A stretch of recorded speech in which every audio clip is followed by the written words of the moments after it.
So, ito.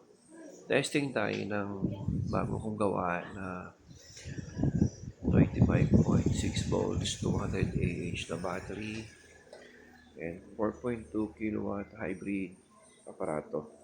So, temporary, kinunik ko muna yung battery. Ito, temporary lang yan. And, kinunik ko rin yung main power. So, AC in para matesting natin yung inverter and then yung ATS. So, okay. Power up natin. Battery muna. On natin yung battery. And then, on natin yung switch na inverter. Oh, wait. Ano lang pala muna. Ito muna, battery muna. On natin yung battery. On muna natin to. On natin to. So, ayan. Naka-on na yung battery. Breaker. And then, yung inverter.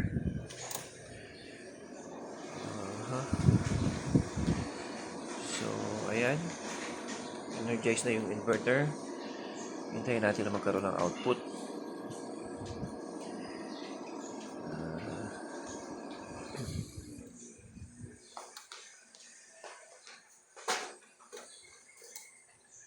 Okay, ayan.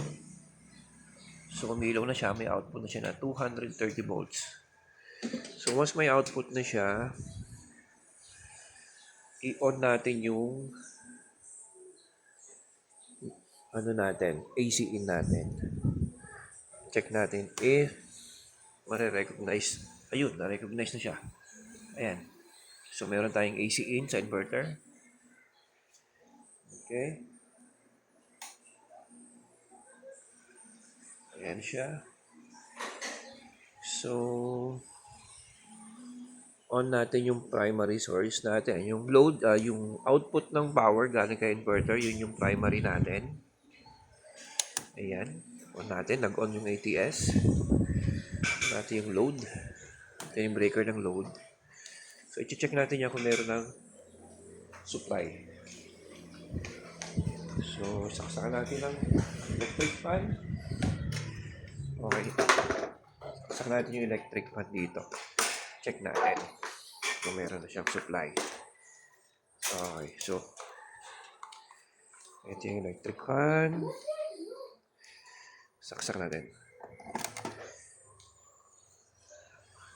Ayan, maganda na siya. So, ayan. Ibig sabihin yan, normal operation ng inverter natin. May AC in siya. May battery tayo. Gumagana yung load niya. And kung makikita nyo, yung kulay, ito yung purple na yan. Ayan siya. So, sa ngayon, AC in siya. Naka-AC in. So, since wala tayong check natin yung settings siya, baka naka-SUV to. Paganahin natin yung battery. So, naka-SUV siya. Yun nating SBU.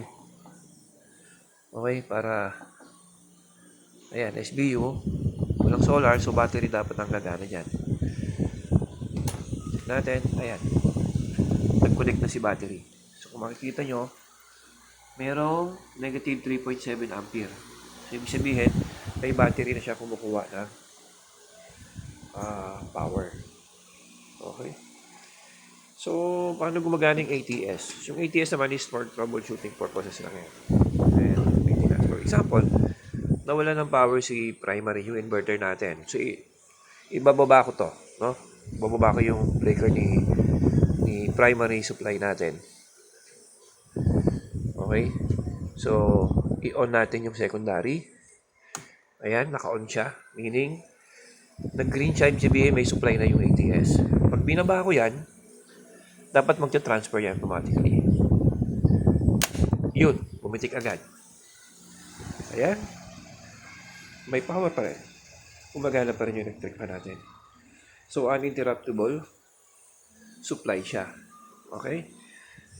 So, ibalik natin. Bumalik na yung nag-normal na ulit si inverter. Meron na ulit siyang supply. I-on ko lang yung supply niya. Ayun, pumitik ulit siya. So, ganun ka bilis. Ganun kaganda siya. Uninterruptible power supply. So, ayan. 4.2 kilowatt hybrid aparato. Complete with safety device. Ito naman yung battery natin na 25.6 volts, 200 ah.